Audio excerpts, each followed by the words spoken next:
झारखंड के पाकुड़ में नक्सलियों ने एसपी की गाड़ी पर हमला किया। हमले में एसपी अमरजीत बलिहार शहीद हो गए। नक्सलियों ने लैंडमाइन से धमाका कर गाड़ी को उड़ा दिया। पाकुड़ में हुए नक्सली हमले में एसपी समेत 5 पुलिसकर्मियों की मौत हो गई। साथ ही 2 पुलिसकर्मियों को गंभीर हालत में अस्पताल में भर्ती करवाया गया है। ये सभी पुलिसकर्मी एसपी अमरजीत बलिहार के काफिले के साथ थे। अब तक मिल रही खबरों के मुताबिक नक्सलियों ने एसपी अमरजीत बलिहार के काफिले पर काटी कुंड में घात लगाकर हमला किया। ऐसा बताया जा रहा है कि नक्सलियों ने हमले की पूरी तैयारी कर रखी थी। एसपी अमरजीत बलिहार झारखंड के दुमका से पाकुड़ जा रहे थे। बलिहार पाकुड़ में होने जा रही एक अहम मीटिंग में हिस्सा लेने वाले थे। उनके साथ कई पुलिसकर्मी भी थे। एसपी अमरजीत बलिहार पर हमला करने वाले नक्सलियों के गिरोह में महिला भी शामिल थी। घने जंगलों में छिपे नक्सलियों ने काफिले पर चारों तरफ से फायरिंग शुरू कर दी। इस दौरान कई ब्लास्ट भी हुए, जिससे सुरक्षाकर्मी चारों ओर से घिर गए।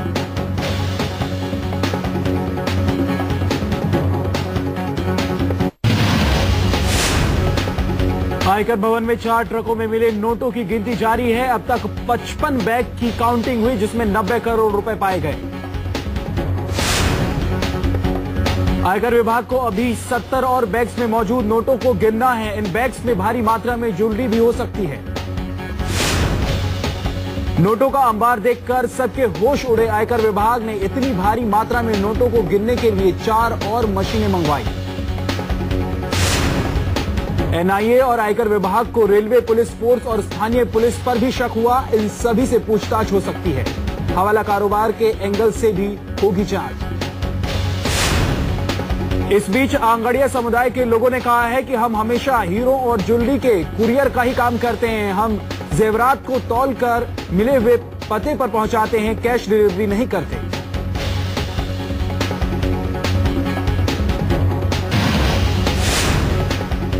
मुंबई सेंट्रल रेलवे स्टेशन के पास अवैध तरीके से रुपए ले जाने वाले गिरोह पर छापा मारकर अरबों रुपए जब्त किए गए हैं। 4 ट्रकों में लदे हुए ये रुपए कार्टन में मौजूद थे।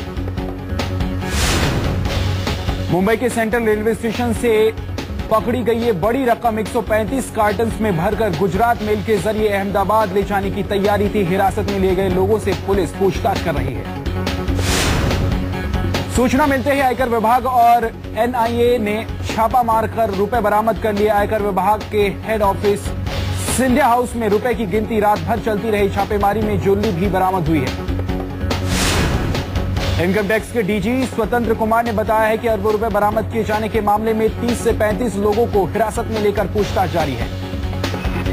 जांच जारी है और पता लगेगा कल सुबह तक कि क्या है, किसका है, कहां जा रहा था, कैसे आ रहा था। But of course it was being traded to Gujarat, इसमें डाउट नहीं है। इनकम टैक्स के डीजी स्वतंत्र कुमार के मुताबिक अभी तक की जांच में इतनी बड़ी रकम का कोई आतंकी कनेक्शन सामने नहीं आया है। पूछताछ से जानकारी मिली है कि ये रकम बिजनेस के लिए जा रही थी।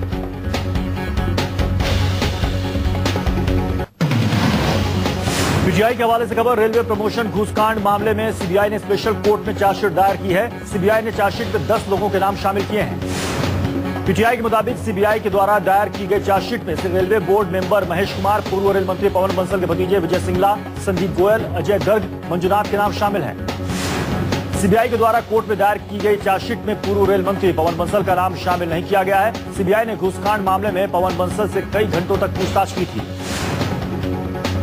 यूपी की पूर्व माया सरकार के 3 मंत्रियों के खिलाफ कानून का शिकंजा कस गया है। लोकायुक्त की सिफारिश के बाद यूपी सरकार ने विजिलेंस विभाग को एफआईआर दर्ज कर जांच करने का आदेश दिया है। बीएसपी के तीनों मंत्री नसीमुद्दीन सिद्दीकी, बाबू सिंह कुशवाहा और रंगनाथ मिश्र के खिलाफ आय से अधिक संपत्ति रखने का आरोप है। विजिलेंस विभाग मामले की जांच करेगी।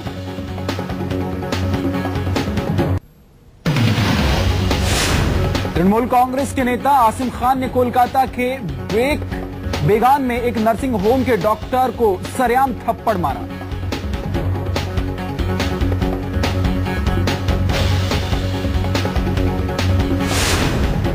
तृणमूल कांग्रेस के नेता की करतूत की ये तस्वीरें सीसीटीवी कैमरे में कैद हुई। टीएमसी नेता के पिता की मौत होने के बाद उसने डॉक्टर को थप्पड़ जड़ दिया। टीएमसी नेता के पिता की अस्पताल से ले जाने के तुरंत बाद मौत हो गई। मीडिया में खबर आने के तुरंत बाद आरोपी नेता ने सरेंडर किया, लेकिन उसने जमानत मिल गई है। दूध में मिलावट को लेकर सुप्रीम कोर्ट ने चिंता जताई है। सुप्रीम कोर्ट ने राज्य सरकारों से मिलावट रोकने के लिए कदम उठाने को कहा है। पहले भी कोर्ट ने केंद्र और राज्य सरकारों को नोटिस भेजा था, लेकिन राज्य सरकारों ने जवाब नहीं भेजा था। अगली सुनवाई 31 जुलाई को होगी।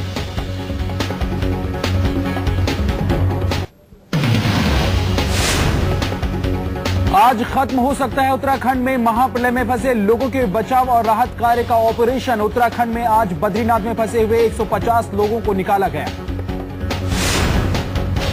उत्तराखंड में लापता हुए लोगों के आंकड़ों पर यूनाइटेड नेशन ने सवालिया निशान लगा दिया है। यूए के मुताबिक लापता लोगों की तादाद 11,000 से ज्यादा हो सकती है। इससे पहले उत्तराखंड के मुख्यमंत्री ने बयान दिया था कि राज्य में केवल 3,068 लोग ही लापता हैं।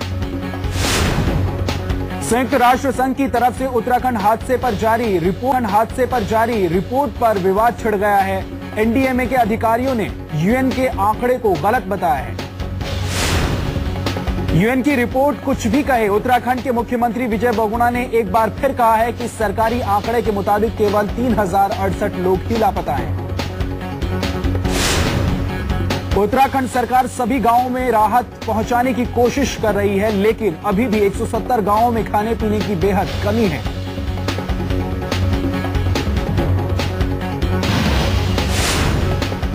न्यूज 24 पर देखिए सोनप्रयाग में तबाही के सैलाब का वीडियो। तबाही के सैलाब में पल भर में गुलजार रहने वाले मार्केट को मटियामेट कर दिया। पल भर में पहाड़ से आफत बनकर उतरा लाखों करोड़ों टन पानी सोनप्रयाग की खुशियों को भी साथ बहा कर ले गया। सोनप्रयाग बाजार पल भर में तबाह और बर्बाद हो गया।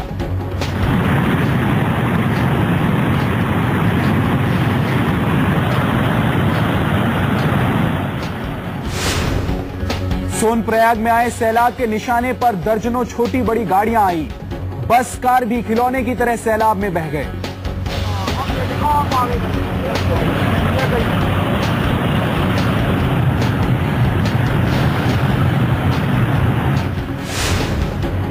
सोनप्रयाग में कयामत जैसा मंजर। सैलाब में पार्किंग में खड़ी दर्जनों गाड़ियां बही। चश्मदीदों के मुताबिक कई गाड़ियों में मौजूद ड्राइवरों तक को बचने का मौका नहीं मिला।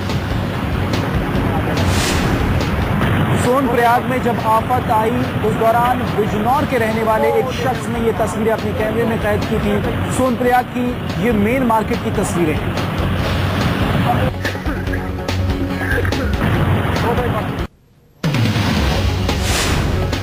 उत्तराखंड में इस सप्ताह फिर भारी बारिश की चेतावनी जारी की गई है। मौसम विभाग के मुताबिक गुरुवार के बाद 5 और 6 जुलाई को राज्य में 16 और 17 जून जैसी भारी बारिश होने की संभावना है। उत्तराखंड में अभी करीब 500 लोग फंसे हुए हैं और राहत अभियान अभी जारी है। ऐसे में भारी बारिश की वजह से उत्तराखंड में हालात और बिगड़ सकते हैं। पिछली बार मौसम विभाग की चेतावनी पर राज्य सरकार ने ध्यान नहीं दिया था और बड़ी त्रासदी सामने आई। ऐसे में उम्मीद की जा रही है कि राज्य सरकार इस बार अलर्ट को अनसुना नहीं करेगी। मौसम विभाग ने कहा है कि 4 से 7 जुलाई के दौरान उत्तराखंड के कई हिस्सों में 70 से 130 मिलीमीटर तक बारिश हो सकती है। 16 से 17 जून को 300 मिलीमीटर बारिश हुई थी। बारिश पहले से तो कम होगी, लेकिन हालात पहले की तरह खराब हो सकते हैं। ऐसे वक्त में जब कई इलाकों में सड़कें बह चुकी हैं और कई गांवों का राज्य के बाकी हिस्सों से संपर्क टूट चुका है, इतनी भारी बारिश से भूस्खलन और बाढ़ का खतरा और बढ़ सकता है। उत्तरकाशी में भागीरथी नदी पहले से ही कहर बरपा रही है। ऐसे में बारिश उत्तरकाशी के लोगों के लिए भी चिंता का सबब बन सकती है।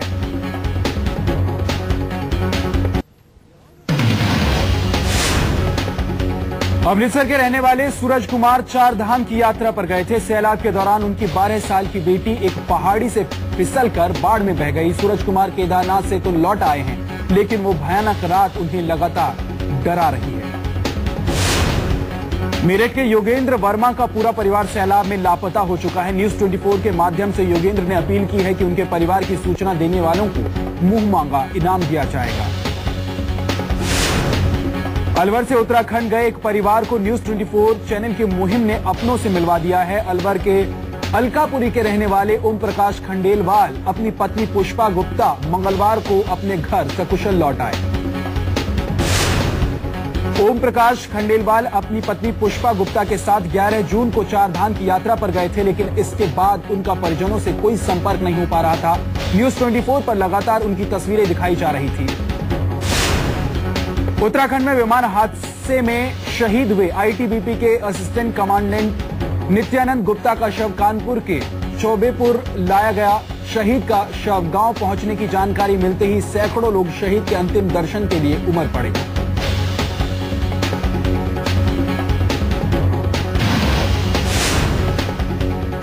उत्तराखंड में दर्जनों बस्तियों की बर्बादी रोकी जा सकती थी, सैकड़ों जानें बचाई जा सकती थी। इसरो ने तबाही की बारिश और सैलाब के 6 घंटे पहले कर दी थी तबाही की भविष्यवाणी। राज्य के मुख्यमंत्री विजय बहुगुणा का दावा था कि बादल फटने से पहले कोई भी इसकी भविष्यवाणी नहीं कर सकता, लेकिन इसरो ने 6 घंटे पहले आफत की तस्दीक कर दी थी।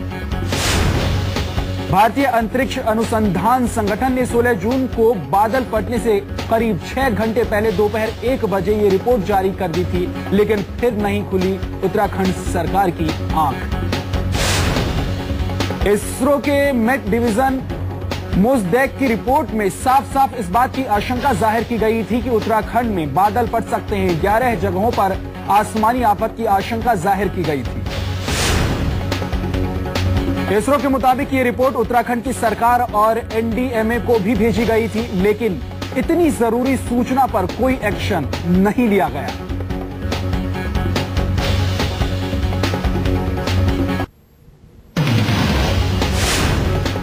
कांग्रेस नेता अर्जुन मोरवाडिया ने लोकसभा में नेता विपक्ष सुषमा स्वराज पर निशाना साधा है। मोरवाडिया का कहना है कि सुषमा जी की तो उनकी पार्टी में ही कोई नहीं सुनता। बीजेपी प्रवक्ता शाहनवाज हुसैन ने कहा है कि सुषमा ने सोए हुए गृह मंत्री को जगाया। सबसे पहले सुषमा ने 18 जून को ट्वीट कर बताया था कि उत्तराखंड में हजारों की मौत हुई है। कांग्रेस नेता शशि थरूर ने भी नरेंद्र मोदी पर निशाना साधा है। शशि थरूर ने कहा है कि आर्मी भी 2 दिनों में 2000 लोगों का रेस्क्यू ही कर रही है, फिर आखिर मोदी ने केवल 2 दिनों में 15,000 का रेनबो रेस्क्यू कहां से कर डाला। योग गुरु बाबा रामदेव ने कहा है कि सैलाब में 10,000 से ज्यादा लोगों की मौत हुई है और तबाही के जिम्मेदार उत्तराखंड के मुख्यमंत्री हैं। स्वामी अग्निवेश के मुताबिक उत्तराखंड में आए सैलाब की अहम वजह उत्तराखंड में गलत तरीके से किया गया अंधाधुंध विकास है। अग्निवेश ने आरोप लगाया है कि उत्तराखंड पर अब माफियाओं का कब्जा हो गया है।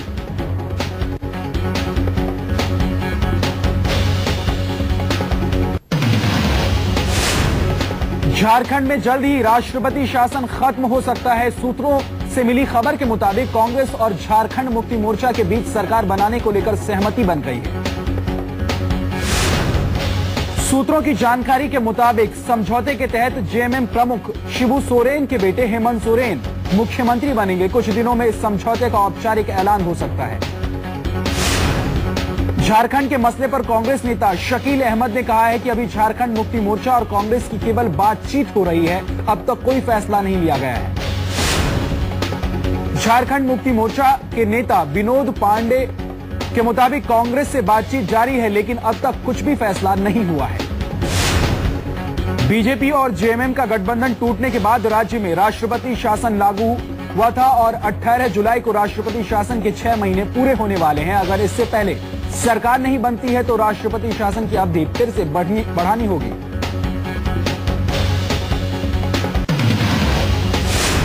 जेट एयरवेज एहतियात सौदे पर कैबिनेट में मतभेद सामने आ रहे हैं। सरकार के अंदर से ही सवाल उठ रहे हैं कि इस सौदे से जेट एयरवेज के बजाय एहतियात को ज्यादा फायदा होगा। मतभेदों को सुलझाने के लिए मामला कैबिनेट मीटिंग में उठ सकता है। एहतियात 2058 करोड़ रुपए में जेट एयरवेज का 24% हिस्सा खरीदने वाली है। सिविल एविएशन मंत्री अजित सिंह ने जेट एयरवेज एहतियात सौदे का समर्थन करते हुए कहा है कि इससे देश में बड़ा विदेशी निवेश आएगा। विपक्ष के सवाल को खारिज करते हुए एविएशन मिनिस्टर अजित सिंह ने कहा है कि जेट एहतियात डील में तय मानकों को फॉलो किया जा रहा है। अजित सिंह ने कहा है कि डील पर कैबिनेट में भी चर्चा होगी। बीजेपी प्रवक्ता कैप्टन अभिमन्यु के मुताबिक जेट एहतियात समझौते पर मुहर लगाने से पहले सरकार सभी पहलुओं पर दोबारा विचार करे। बीजेपी नेता गिरिराज सिंह ने कहा है कि नीतीश कुमार को नरेंद्र मोदी से डर लगता है, इसलिए उनके खिलाफ अनर्गल बयान देते रहते हैं। बिहार बीजेपी के नेता गिरिराज सिंह के सवालों पर जेडीयू नेता शिवानंद तिवारी ने भी सवाल दाग दिया। शिवानंद ने बीजेपी से सवाल पूछा है कि नीतीश से दिक्कत थी तो फिर उन्हें चुनाव में चेहरा क्यों बनाया। केंद्रीय मंत्री ज्योतिरादित्य सिंधिया ने कहा है कि वो मध्य प्रदेश में मुख्यमंत्री बनने की रेस में नहीं है। ज्योतिरादित्य सिंधिया अमेरिका के दौरे पर हैं। कांग्रेस नेता अजित जोगी ने मुख्यमंत्री रमन सिंह पर निशाना साधते हुए कहा है कि जब वो छत्तीसगढ़ के सीएम थे तो हालात इतने बुरे नहीं थे। मुंबई के ईस्टर्न फ्रीवे के नाम पर शुरू हुई सियासत। एमएनएस बाल ठाकरे के नाम पर अड़ी एनसीपी आरपीआई को आई अंबेडकर की याद।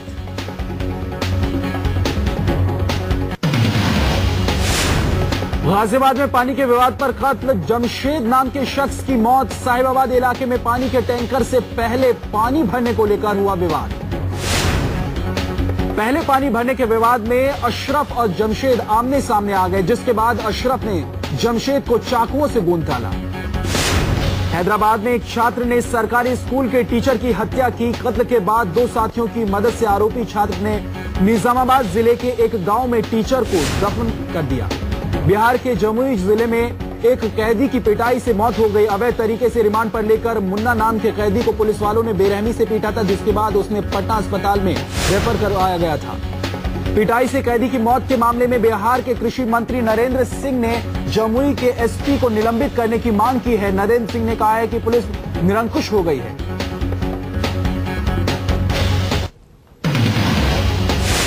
इशरत केस में हाईकोर्ट से आईपीएस पीपी पांडे को तगड़ा झटका। कोर्ट ने दिया 31 जुलाई को कोर्ट में हाजिर होने का हुक्म। पांडे को भगोड़ा घोषित किया। झारखंड के लातेहार में माओवादी संगठन people's liberation front of India के सब जोनल कमांडर को भारी हथियारों और गोला बारूद के साथ गिरफ्तार किया गया।